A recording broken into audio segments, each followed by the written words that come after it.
반갑습니다. 몸 건강, 마음 건강의 건강지킴이 개구먼 김희연입니다. 이 곡은 라장조의 선율의 진행으로 보아 17세기 말에 작곡된 것이 틀림없어. 평론가를 제외하고는 이렇게 음악 감상하는 사람은 아무도 없죠. 무슨 악기인지 작곡가가 누구인지 몰라도 우리는 충분히 음악 자체만으로도 감동을 느낄 수 있습니다. 사람도 마찬가지죠. 마치 음악의 이론처럼 성격은 A형에 경제적으로는 괜찮고 외모는? 이런 식으로 그 사람을 분석부터 해버린다면 정말 바보 같은 일이 아닐 수 없을 텐데요. 어려운 음악 이론 전혀 몰라도 충분히 감동적인 콘서트를 즐길 수 있는 것처럼요. 상대에 대한 아무 정보가 없이도 만난 순간부터 그 사람을 느끼고 충분히 행복할 수 있습니다. 몸 건강, 마음 건강 오늘 순서 시작할게요. 라디오로 생방송되는 오전 11시 유튜브에서 원음방송 또는 몸건강 마음건강 라이브 검색하시면 실시간으로 방송에 참여하실 수 있고요. 오른쪽 하단에 구독 버튼 누르시면 원음방송의 다양한 컨텐츠들도 만나실 수 있습니다. 오늘 몸건강 마음건강은 경기도 용인시 사랑의 요양병원 남윤석 박사님과 함께합니다. 건강상담 원하시는 분들은요. 전화주세요. 서울 02-823-2000번 02-823-2000번입니다. 문자 상담하실 분들은요. 샵8970 우물정 누르고 8970번으로 짧은 문자는 50원, 긴 문자, 사진 문자 100원의 정보 이용료가 부과됩니다. 그리고 사연 신청하실 때는요. 상담 받으실 분의 키, 몸무게의 나이를 꼭 적어주시고요. 얼굴 사진이나 아픈 부위의 사진을 보내주시면 더욱 자세한 상담 받으실 수 있습니다.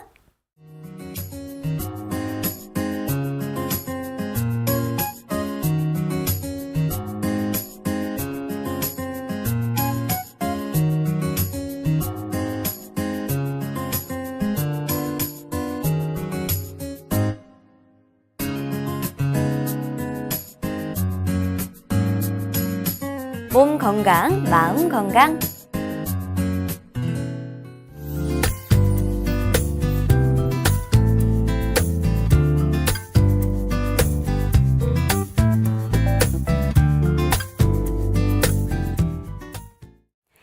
오늘 미니 강의는 남윤석 박사님과 함께합니다. 박사님 안녕하세요. 네, 안녕하세요. 박사님, 지난번 강의 때 고혈압에 대해서 말씀해 주셨어요. 네. 이 고혈압이라는 것이 이 병이라기보다는 증상에 가깝고 네. 그리고 또 고혈압 약을 복용하는 건 네. 근본적인 치료라기보다는 증상을 덮어버려서 더 큰 위험을 방치할 수 있다. 네. 이런 얘기 해주셨는데 네. 제가 기억을 잘하고 있나요? 사실 지난번에 이제 강의를 하면서 이제 네. 고혈압이라는 것이 상당히 우리 국민의 한 1000만 명 정도가 고혈압 환자로 맞아요. 되어 있고 1년에 고혈압약으로 들어가는 돈이 1조 5천억이라는 엄청난 네. 비용이 투자되면서도 고혈압 약을 먹는 가장 근본적인 이유인 뇌졸중이나 심근경색이나 이러한 부분에 환자들이 뭐 그렇게 획기적으로 줄어드는 그런 보고는 사실 없어요. 네. 또 실질적으로 뇌졸중 같은 경우는 고혈압약을 본격적으로 복용하기 이전과 비교했을 때 뇌출혈 환자는 좀 줄어들었는데 네. 오히려 뇌경색 환자는 4.5배 늘었다는 보고도 있는 만큼 우리가 이 시점에서 고혈압약이 정말 우리에게 필요한 것인지 네. 또 우리가 고혈압이 왔을 때 사실 고혈압이 표면적으로 드러난 증상이지만 네. 고혈압이라고 하는 표면적인 증상 뒤에 숨어 있는 뇌졸중이나 심근경색에 대한 것들이 오히려 고혈압약을 먹으면 예방이 되고 괜찮은 것처럼 호도되는 부분이 사실 많이 있어요. 이런 문제에 대한 촉발은 이제 뭐 네. 제가 한 것은 아니고 이미 의학계에서 많은 논쟁을 현재 일으키고 있는 것이고요. 네. 어떻게 보면 그 출발점에 섰던 것들이 예전에 이제 다 아시고 계시겠지만 이상구 박사님이 이제 그 식생활을 개선해야 된다 하면서 채식주의를 이제 표방하시고 나오셨고 네. 그거에 대해서 이제 반대쪽에 섰던 의학계에 계신 선생님들이 무슨 소리냐 고기를 먹어야 된다. 해서 그 당시에는 잠시 이상구 박사님이 이제 그 식생활의 위험성에 대해서 이제 부각을 시켜놓고 이제 흐지부지 되고 오히려 동물성 식품들이라든가 이런 것들이 범람하고 네. 하는 그런 쪽으로 이제 흘러들었고요.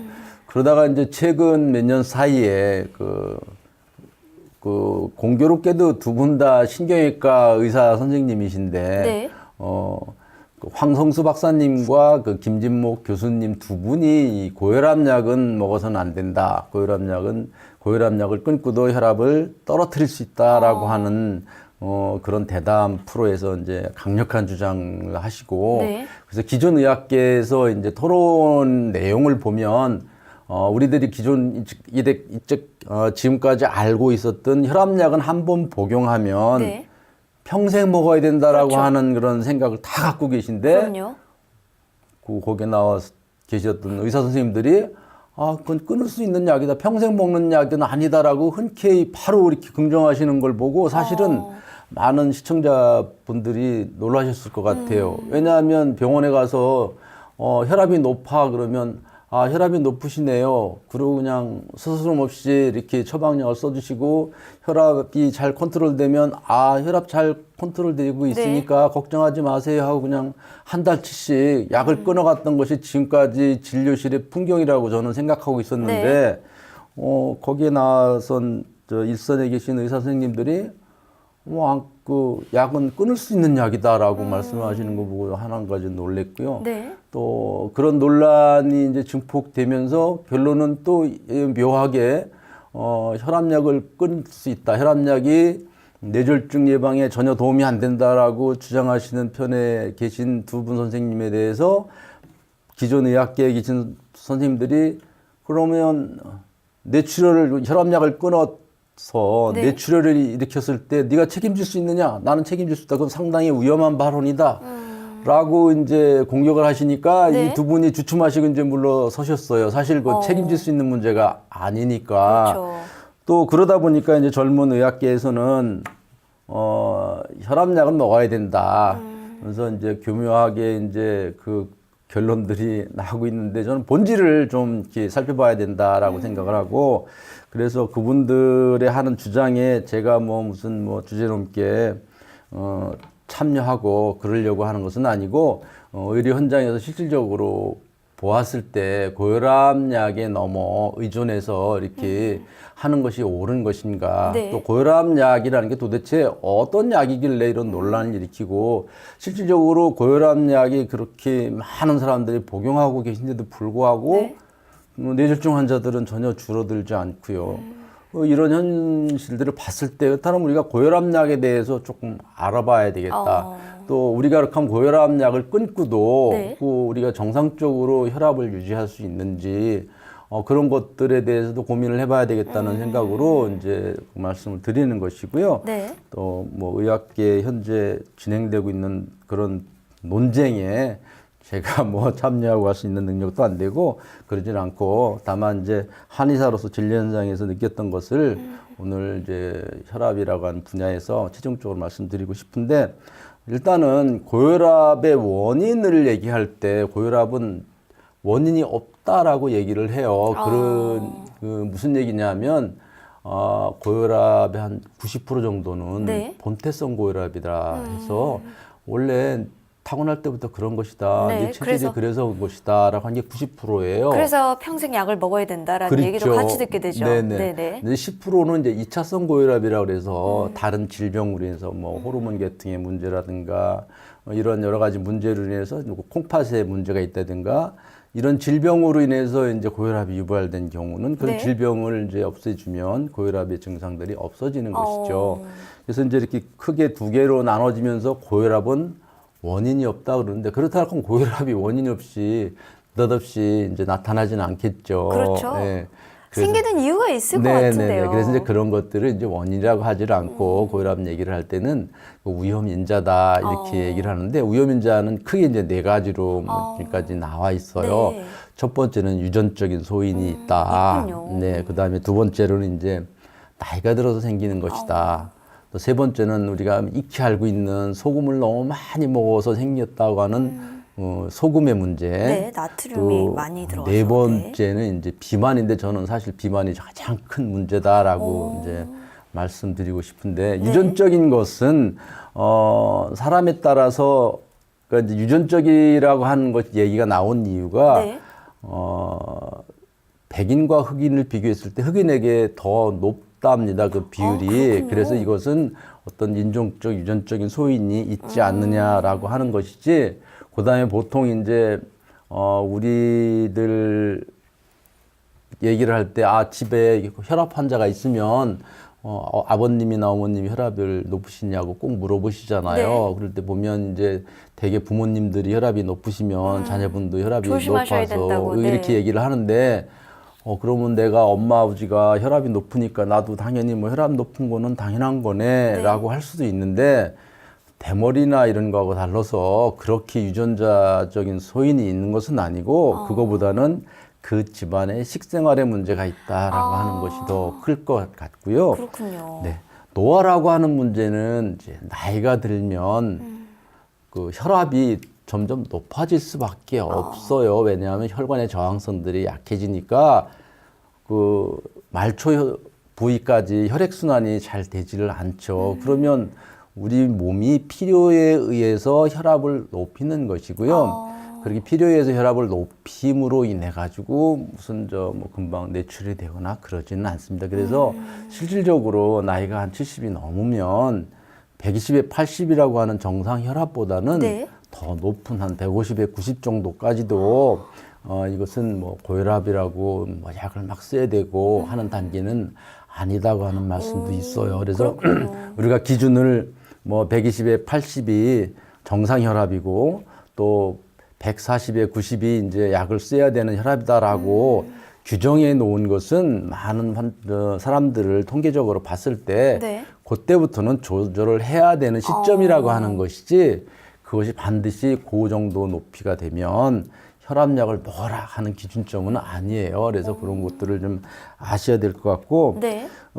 이 유발 요인 중에 이제 뭐 유전이나 노화나 뭐 그럴 수 있죠. 근데 이제 소금이 사실 재미있는 부분이에요. 예, 그러니까요. 예. 그 부분이 굉장히 궁금해요. 네네. 나트륨이 이 네네네. 고혈압과 관련이 근데 이제 있나요? 실질적으로 이제 그 실험실에서 네. 실험을 해보면 염분을 많이 섭취를 하게 되면 어떤 문제가 생기냐면 혈액 속에 혈액이라고 하는 거는 그 피만 있는 것이 아니라 물이 제일 그렇죠. 많이 섞여 있죠. 그 물 중에 소금물이라고 예를 들어 염분의 농도가 높아지면 소금물이 되겠죠. 네. 소금물이 되게 되면 주의 염분을 수분을 끌어 담아요. 염분이. 그렇기 때문에 혈관의 팽창성이 높아져서 실질적으로 혈압이 높아지는 것은 사실이에요. 그러나 염분을 섭취했다 해서 혈관 속에 내내 염분이 계속 있는 건 머물러서 아니죠? 계속 되는 것은 아니기 때문에 일시적으로 높아지는 것을 소금의 잘못이다라고 얘기할 수 없어요. 또 어떤 분들은 이제 그 염분에 대한 민감도가 높아서 소금 염분을 섭취하게 되면 혈압이 확 높아지는 사람도 있고 네. 또 그렇지 않으신 분들도 있어요. 근데 이제 소금이 범이다고 하기에는 또 이제 좀 애매한 부분이 있는 게 사람의 이제 염분의 농도가 네. 바닷물의 염분 농도하고 사람이 체내 혈액의 염분 농도하고 비슷하다고 그럽니다. 근데 이제 바닷물도 보시면 사해의 바닷물은 염분 농도가 엄청 세니까 거기에 생물이 살 수가 없죠. 그렇죠. 그죠?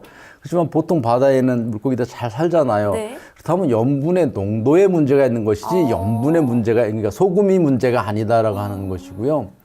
두 번째는 이제 이 질병을 얘기할 때 가공한 식품에 대한 위험성을 항상 얘기를 하는데 소금이 정제된 소금일 경우에 그만큼 위험성이 훨씬 높아지고 우리나라의 이제 그 신안 앞바다의 천일염 같은 경우는 세계적으로 유명한 소금이라고 그래요. 네. 근데 소금이 화학적으로 보면 NaCl이지만 실질적으로 우리가 먹는 소금은 NaCl만 있는 것이 아니라 여러 가지 미네랄들이 섞여 있어요. 좋은 성분들이 예. 많죠. 그런데 이제 정제 소금을 할 경우에는 네. 그 NaCl 이외에는 다 떨쳐버리고 정제 소금만 먹죠.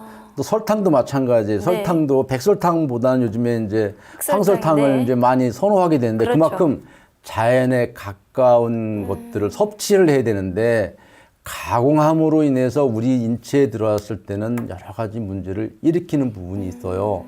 또 한 가지 이제 그 혈압에서 가장 큰 문제 중에 하나가 뭐냐면 혈관벽이 두꺼워지는 동맥경화들이에요. 그것들이 이제 뭐 지방이나 이런 것들이 혈관벽에 붙어서 혈관을 경화시키고 혈관 내벽을 좁게 만드니까 이것이 고혈압의 원인이고 뭐 여러 병을 일으킨다라고 하는데 또 재미난 것은 뭔가요? 염분이 그 혈액중에 있으면 네.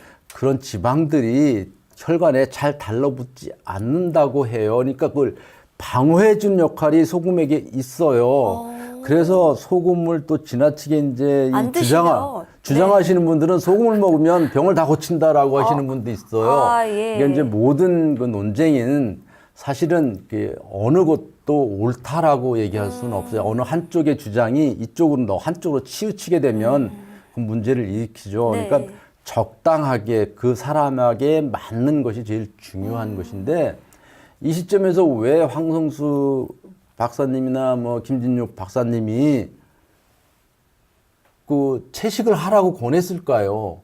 그것은 저희들이 어렸을 때 예를 들어서 못 사는 사람들 네. 또 이제 잘 못 먹었을 때 아 얘네 집은 가난해 했을 때 사람의 체형은 어떻게 돼 있냐면 바짝 마르고 코 찔찔 흘리고 기침하고 이게 보편적인 패턴이었어요. 그러니까 네. 그 사람들한테는 영양 섭취를 하는 게 중요하죠. 그렇죠. 그래서 동물성 고기든 뭐든 많이 먹어야 되는 시점이에요. 그러니까 그때는 당연히 식물만 먹으면 안 되는 것이죠. 네. 지금은 어떠냐면 거꾸로 잘 못 산다 그러면 체중 감당이 안 돼서 고체중을 가지고 계신 분들이 아주 많아요. 그러니까 옳고 그름의 문제는 가장 보편적으로 적당한 것이 가장 중요한데 그럼 사람이 고기를 먹어야 되느냐, 네. 야채를 먹어야 되느냐 예. 이 문제에 대해서는 저는 뭐 하느님을 믿지는 않지만 사람이 태어난 구조가 치아의 구조를 보면 알 수 있다고 그래요. 치아가 8대 2의 비율로 네. 그 채식을 먹게끔 돼 있대. 채식이나 곡물을. 그게 무슨 얘기냐면 네. 저희들이 어금니가 많이 발달되어 그렇죠. 있지 송곳니가 발달되어 있지는 않아요. 네, 맞아요. 송곳니가 발달되어 있는 동물들은 육식동물들이에요. 또 반대로 채식동물들은 어금니에 갈아먹는 이가 발달되어 있어요. 그럼 거꾸로 저희들이 한번 식생활을 한번 보시자고요. 네. 지금 육식의 비중이 예. 채식보다 심각하게 많이 늘어나 있으니까 극단적으로 채식을 하라는 주장이 나온 것이고요. 어떻게 보면 극단적인 육식을 선호하시는 분들, TV에 보니까 어떤 분은 아침부터 이 삼겹살을 먹고 막 이러신 분 보셨죠? 예, 많이 있죠. 그분한테 저 사람은 봤을 때도 언뜻 보기에 저 사람은 혈압이 높게 되겠다. 네. 또 뭐 중풍이나 고지혈증이나 뭐 이런 것들이 심각하게 오겠다라고 의사가 아니어도 저 사람 저렇게 되겠네라는 생각을 하잖아요. 네. 마찬가지예요. 그러면 그 사람이 네. 체중을 감량하지 않고 예. 혈압약을 먹어서 뇌졸중이 예방될 수 있을까요?라는 것이 문제의 핵심이에요. 저는 절대 그렇지 않다고 보는 것이죠. 그러면 혈압약이 어떠한 역할을 해주냐라는 것을 이제 좀 살펴볼 필요가 있을 것 네. 같아요. 그래서 혈압약이 정말로 뇌졸중을 예방해 줄 수 있는 이제 그런 역할을 해주냐. 그렇다고 하면 당연히 혈압약을 먹어야 된다고 생각을 해요. 근데 그렇지 못하다는 것이에요. 혈압약은 크게 뭐 한 5가지로 나누어져요. 물론 수천 개의 혈압약이 종류가 있는데, 대표적인 게 이제 이뇨제. 그러니까 이제 그것은 이제 염분의 농도가 높았을 때 네. 소변으로 빼주는 게 이뇨제고요. 그거는 일시적으로 써야 되겠죠. 계속 이뇨제를 쓰면 콩팥 기능에 그렇죠. 문제가 생기겠죠. 네. 그죠? 두 번째는 이제 베타 차단제라 그래서 심장이 강하게 이제 세게 짜는 것을 강제로 못하게 해주는 약이에요. 심장의 그런 근육의 수축력을 일으키는 전기 자극을 줄여주는 약이에요. 그걸 계속해서 복용하게 되면 어떤 문제가 생기냐면 심장 기능 자체가 약해져요. 혈압을 예방하려고 내 몸의 가장 중요한 장기인 심장이 약해질 수가 있는 문제를 가지고 있는 거예요. 네. 또 세 번째는 이제 칼슘 차단제라고 해가지고 혈관을 이렇게 수축시키고 하는데 칼슘이 필요해. 우리 몸엔 네. 뼈에만 칼슘이 있는 것이 아니라 한 10% 정도는 근육이나 혈관에도 있어요. 근데 그쪽으로 칼슘이 못 가게 하는 거예요. 못 가게 하면 어떻게 되냐면 수축력이 약해져요. 그러니까 혈관에 희마리가 없어지는 거죠. 호수라고 치면 호수에 속 안에 이제 느슨해진 심지 같은 게 거죠? 이제 없어지고 네. 느슨해진 거죠. 그래서 느슨하게 해서 확장을 시켜놓으면 그쪽으로 이제 좀 잘 여유가 통할 테니까요. 생기니까 심장의 압력이 좀 들어가서 세게 짜지 않아도 간다는 것이죠. 그러면 이제 어떻게 되냐면 혈압이 올랐다는 것은 어딘가에 그 혈액순환이 안 돼서 온 거잖아요. 네.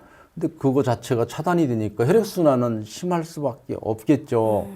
그 다음에 이제 두 가지 약제가 있는데 안지오텐신 2라고 하는 네.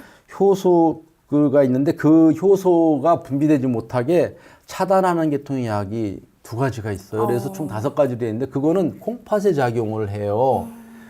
이상구 박사님의 얘기를 빌리면 네. 예를 들어 초기에 심장이 어떤 우리 몸에 문제가 있어서 혈압이 이제 혈액순환이 잘 되지 않고 그쪽으로 혈액이 공급되지 않으니까 필요에 의해서 혈압이 올라갔는데 그것을 소변으로 빼주고 또 심장을 못 움직이게 해서 막아주면 네. 우리 몸은 필요한 곳에서 또 아우성을 치니까 올릴 수밖에 없다는 거죠. 그렇게 되면 이제 다른 곳에서 올리게 되고 그것이 이제 콩팥에서 짜내는 힘으로 올리는 거예요.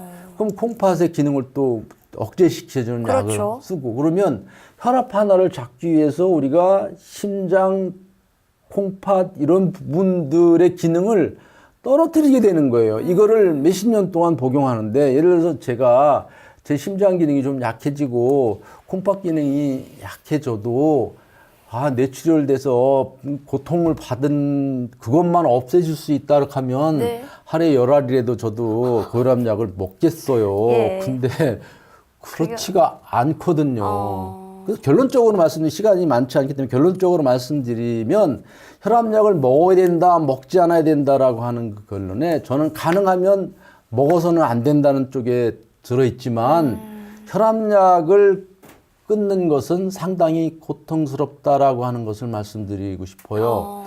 자, 이제 그 의사 선생님 중에 젊은 의사 선생님이 그 얘기를 했더라고요.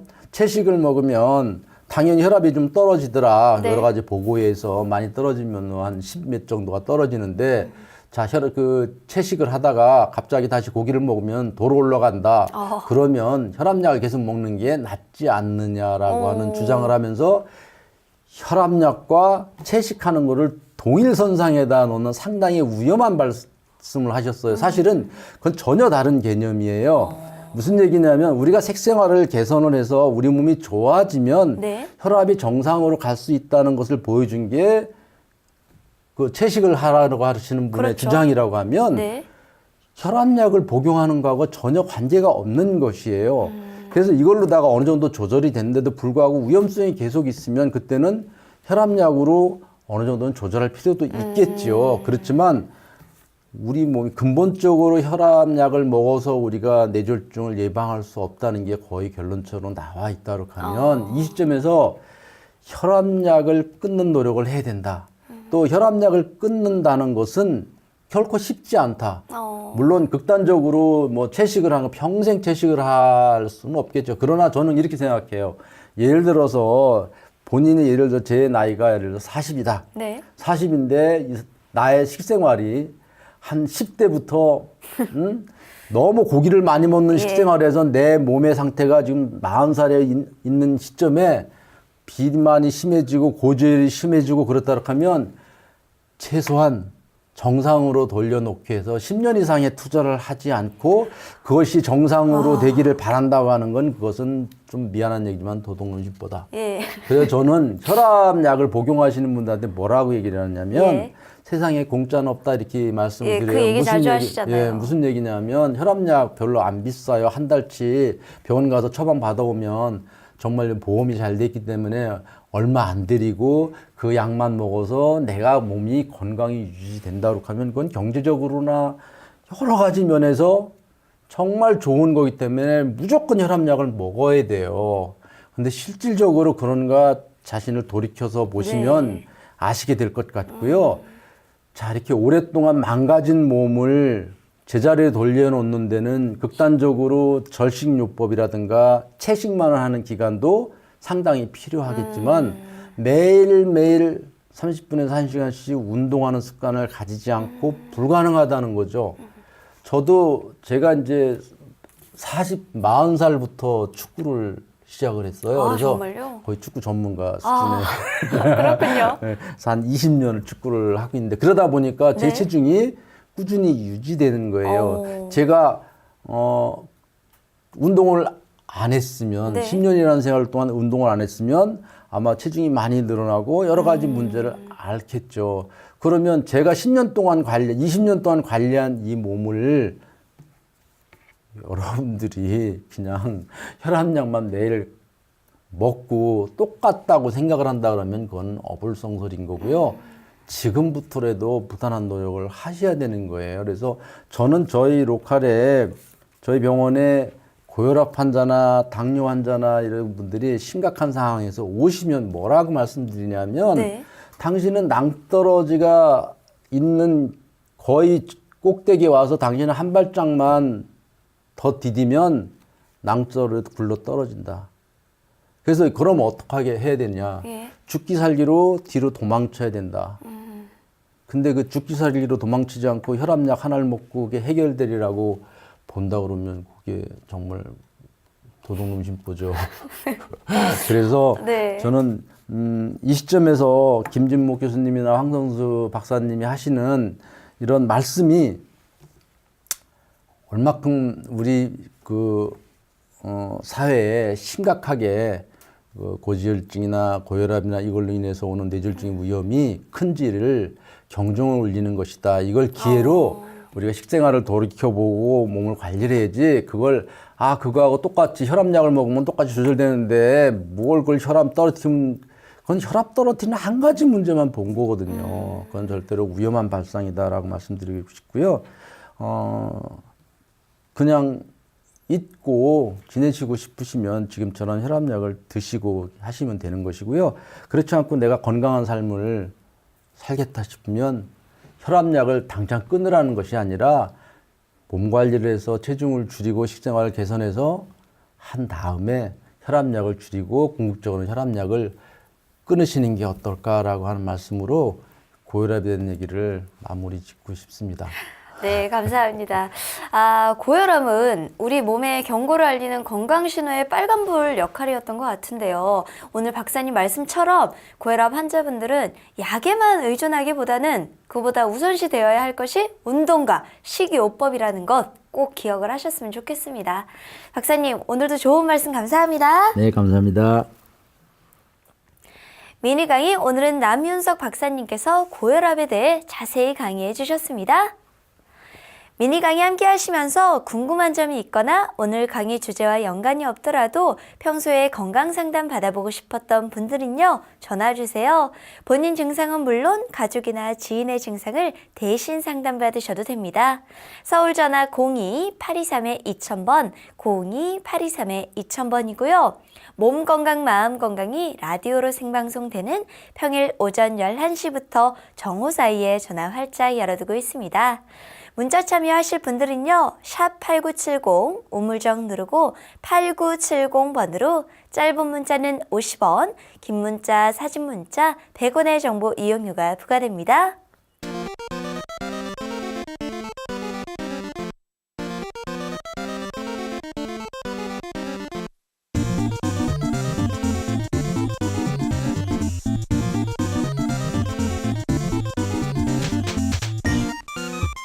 몸 건강, 마음 건강.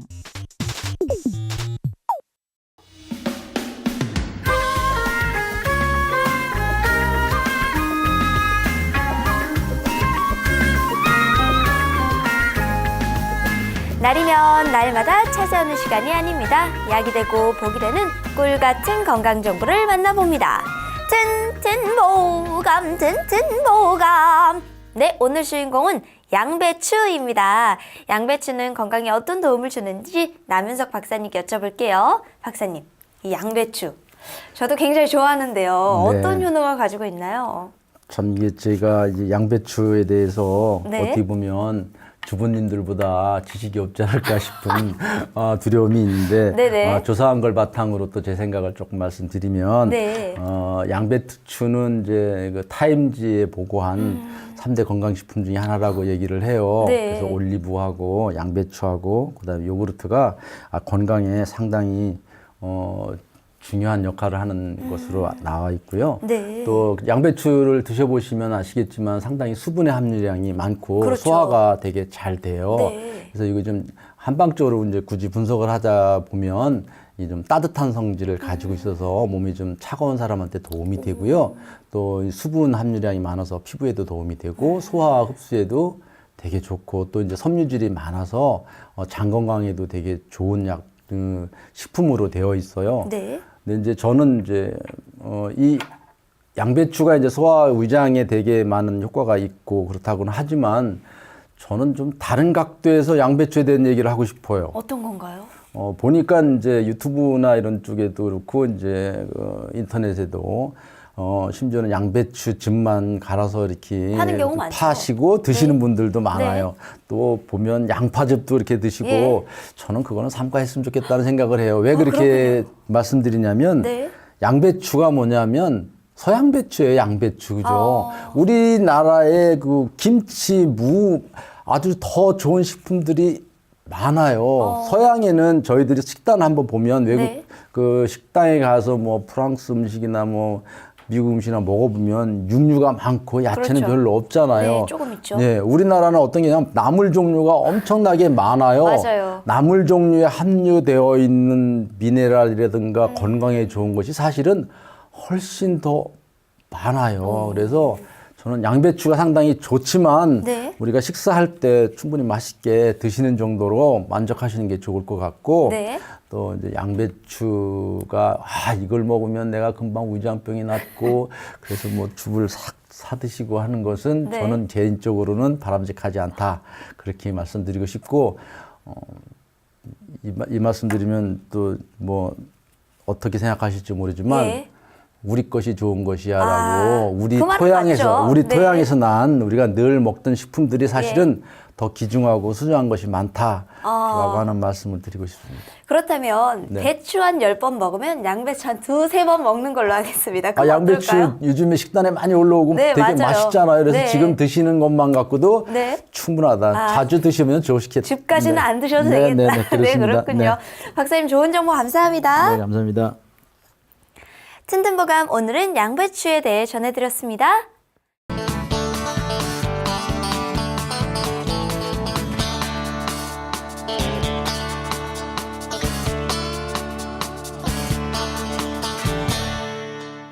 자, 그럼 오늘의 건강상담 시작해 볼 텐데요. 건강상담은 체질이나 상황에 따라 개인차가 있을 수도 있다는 점 미리 말씀드립니다. 상담전화 서울 02-823-2000번, 02-823-2000번입니다. 몸 건강, 마음 건강은 TV와 라디오를 통해 방송이 되는데요. 원음방송 TV는 스카이라이브 채널 187번, KT 올레TV 284번, SKBTV 309번, LG U+ 278번, 딜라이브 159번, CJ 헬로 238번, 현대 HCN 549번, 금강방송 796번, 제주 KCTV 375번, 모바일 에브리온 TV 채널 100번이고요. 라디오는 서울 경기 FM 89.7, 부산 경남 104.9, 대구 경북 98.3, 광주 전남 107.9, 전북 충남 97.9MHz입니다. 원음방송은 스마트폰으로도 만나실 수 있는데요. 플레이스토어나 앱스토어에 원음방송이라고 검색을 하시면요. 무료로 다운받으실 수 있습니다. 오늘은 남윤석 박사님께서 친절한 상담 해드립니다. 자, 그럼 첫 번째 전화 받아볼까요? 여보세요? 여보세요? 네, 안녕하세요. 네, 안녕하세요. 네, 본인 상담이십니까? 네, 키, 몸무게, 나이가 어떻게 되시는지요? 키 156, 네, 몸무게 63, 네, 나이는 67이요. 네. 지금 제 옆에 남윤석 박사님 나와 계시니까요. 궁금한 점 물어보세요. 안녕하세요. 안녕하세요. 네, 어머님 어디가 불편하신가요? 선생님, 제가 네네. 한 25년을 잠을 못 자고 계속 수면제를 3알씩 먹고 있었거든요. 예. 그러다가 요새 지금 쑥뜸을 한 3년 뜨고 나서는 약은 안 먹는데도 그래도 잠을 제대로 못 자고 네. 선생님 머리 뒤에서 계속 막 콩당콩당 갑자기 막 뛰기 시작하는지 한 5년 됐거든요. 예. 그랬는데 작년 여름부터 선생님 이게 배에서 백반증이 생겼어요. 예. 그래서 그냥 우선 백반증은 신경 안 쓰고 그래서 이제 네, 어머니 지금 혹시 수면제는 네. 옛날에 이제 25년 동안 드셨다가 지금 안 드신다고 하셨고요. 그거 외에 네. 드시는 약이 있으신가요? 혈압약하고 고지혈증요. 혈압약, 네. 고지혈증. 예. 자, 이제 보면 연세가 드시면 혈압약, 고지혈증 약을 안 드시는 분들이 없어요. 또 고지혈증은 무조건 나쁜 것도 아닌데 고지혈을 없애려고 또 많이 노력을 하죠. 자, 혈압약을 복용하신데도 불구하고 머리가 쿵탕쿵 뛴다는 거는 그쪽으로 압력이 세게 올라가기 때문에 그런 것 같아요. 무슨 말씀이냐면 네. 혈압은 떨어졌지만 어떤 특정 네. 부위의 압력은 아직도 세게 올라가고 있다고 보여지고요. 그 다음에 이제 불면증으로 인해서 25년째 고생하고 계시다고 하는데, 네. 이 불면증을, 수면제나 뭐 신경안정제처럼, 그 약을 드시면 잠을 푹 자는데 약을 끊으면 못 주무시죠. 자, 이 네. 약도 먹어야 되는지 안 먹어야 되는지에 대한 의문이 또 있습니다.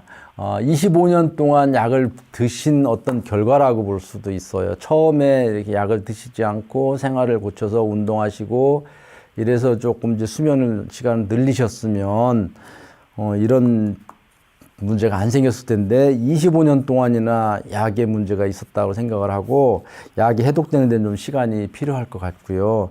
그 다음에 이제 보니까 체중이 적게 나가시는 편은 아니신 것 같아요. 대개 보면 불면증을 앓으신 분들이 체중이 좀 적게 나가시는 분들이 많아요. 예민하고 그래서 이제 그런 거하고는 좀 상관은 없지만 제 생각에는 좀 운동을 하셔서 체중을 조금 줄이는 게 좋지 않을까 싶네요. 그래서 이 불면증을 25년 동안 앓은 불면증을 어떤 한 가지 약에 의해서 이렇게 확 좋아진다 그러면 그건 한번 의심을 해봐야 돼요. 그래서 생활을 고치시고 조금씩 나아지게 하셔야 될 것 같고 가급적이면 신경안정제를 이렇게 막 상복하시는 거는 좀 좋지 않다라고 말씀드려야 될 것 같아요. 백반증 같은 경우도 우리 몸의 면역 기능에 문제가 생겨서 오는 거기 때문에 자가 면역에 문제 생겨서 오는 거기 때문에 이런 것들도 장시간에 약물 복용하고도 전혀 연관이 없다고 말씀드릴 수 없을 것 같아요. 그래서 일단은 수분 섭취를 많이 하시도록 하시고요. 운동을 좀 많이 하시는 게 좋으실 것 같아요, 어머니. 선생님 백반증은 치료가 안 되는 거예요? 백반증을 현대의학적으로 치료할 수 있는 방법이 사실은 없어요. 그래서 이제 보면 선텐을 하거나 이렇게 하는 방법을 쓰는데, 저 같은 경우도 해보면 약을 쓰면 조금 가라앉다가 완전히 없어지질 잘 않더라고요. 그리고, 그래서 이 백반증은 치료되는 병이다. 이건 이렇게 고칠 수 있다라고 말씀드릴 수는 없고요. 일단은 식생활하고 상당히 밀접한 관련을 가진 경우가 많아요. 그래서 약을 가능하면 좀 안 드시도록 몸을 좀 건강하게 돌려놓는 것이 백반증을 궁극적으로 예방하는 게 아닌가. 선생님 제가 피부과에 갔는데 피부과에서는 전혀 모르고 지금 큰 병원을 가라 해서 지금 아산병원을 가려고 하는데 그 치료가 안 되는 거죠.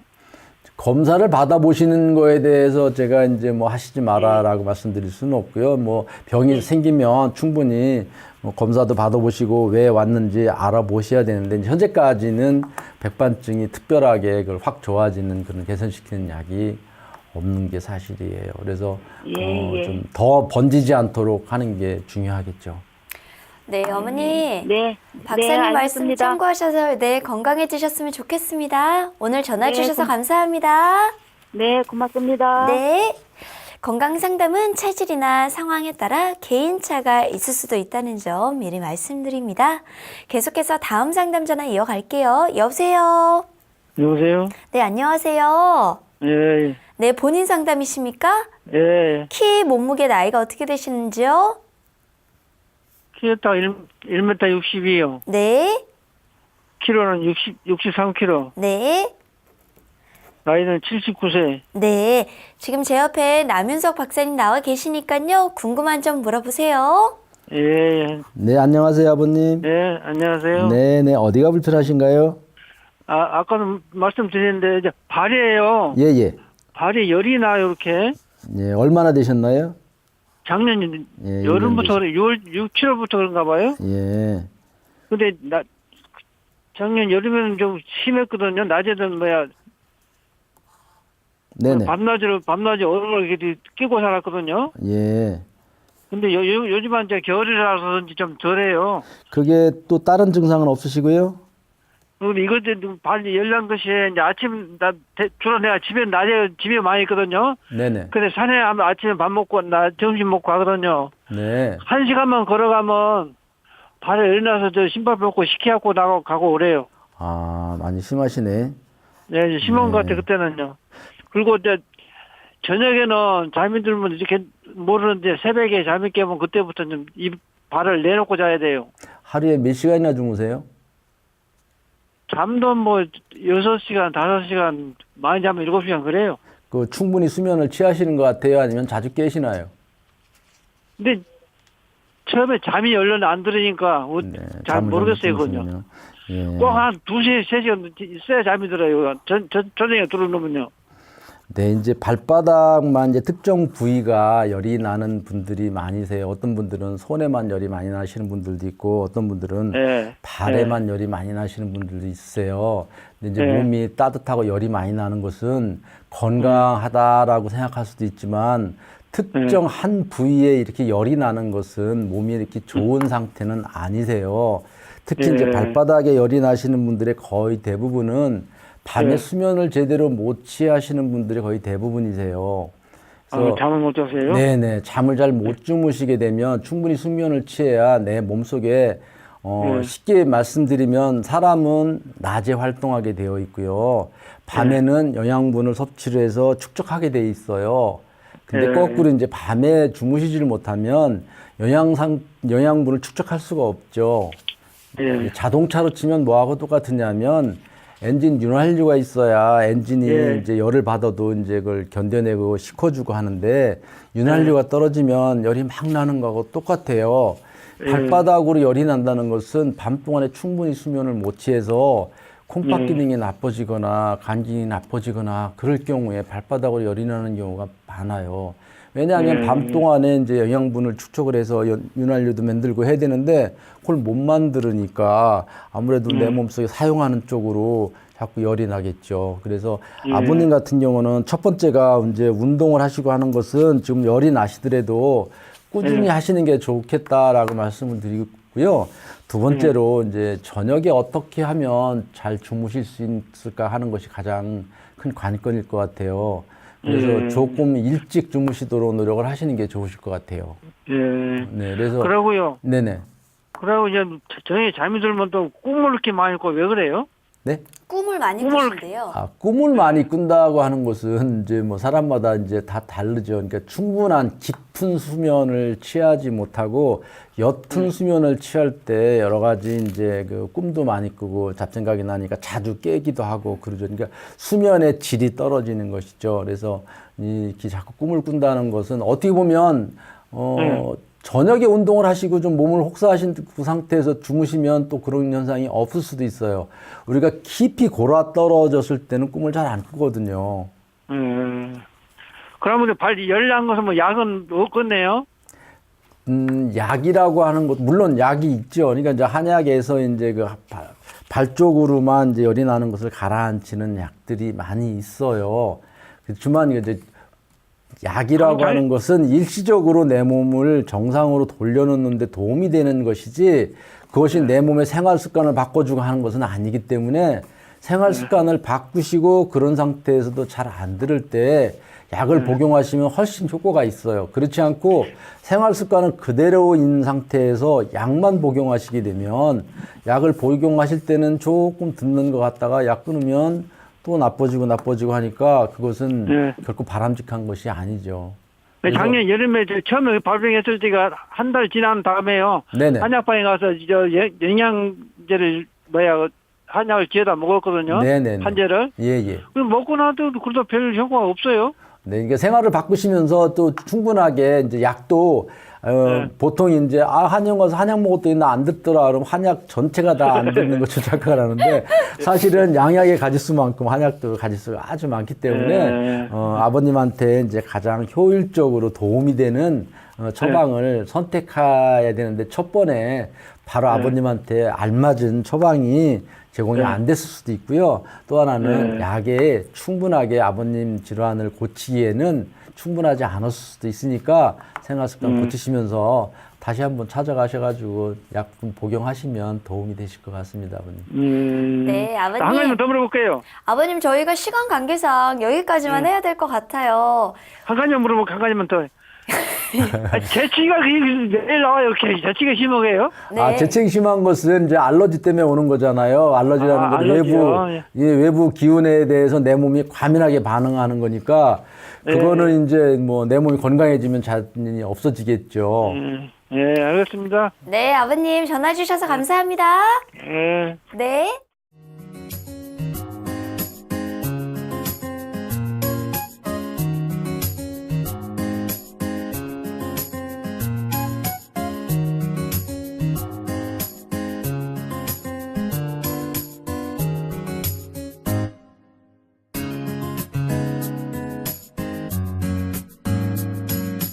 몸 건강, 마음 건강.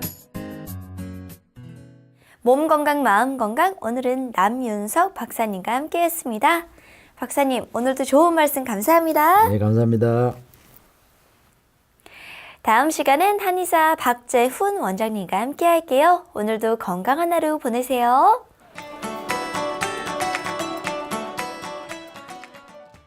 이 프로그램에 참여해주신 분들께는 건강과 믿음을 전하는 농협 한삼인에서 6년근 홍삼 순액골드를 드립니다.